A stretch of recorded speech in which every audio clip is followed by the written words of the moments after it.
আমরা বন্যা পরিস্থিতি সম্পর্কে আরো একটু বিস্তারিত তথ্য জেনে আসবো সহকর্মী এহসান আল কুতুবের কাছ থেকে। এহসান, আপনি তো কক্সবাজারে রয়েছেন, সেখানকার দুর্গত এলাকার সার্বিক পরিস্থিতিটা আমাদের জানাবেন।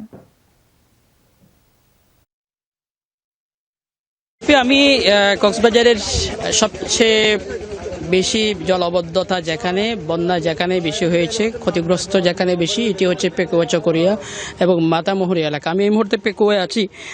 আপনি নিশ্চয়ই দেখতে পাচ্ছেন আমি এমন একটা জায়গায় দাঁড়িয়েছি।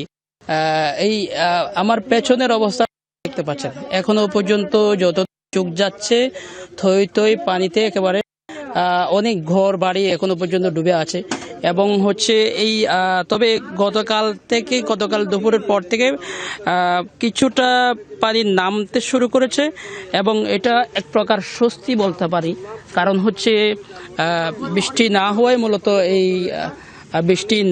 মূলত এই পানি নামতে শুরু করেছে এবং এটির কারণে বিভিন্ন জায়গায় আমরা দেখছি এই পানি যে দিক দিয়ে নামবে বিভিন্ন কালভার্ট দিয়ে, সেই কালভার্টগুলোতে অনেক অসাধু ব্যক্তি মাছ ধরার জন্য জাল দিয়ে পানি আটকে রাখছে।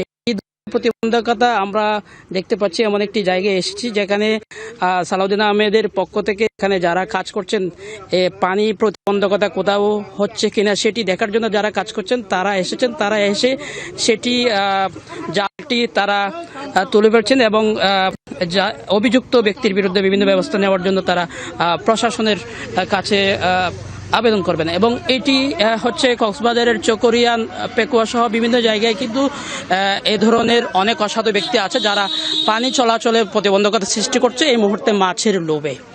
মারফি। এহসান, ধন্যবাদ যুক্ত হবার জন্য।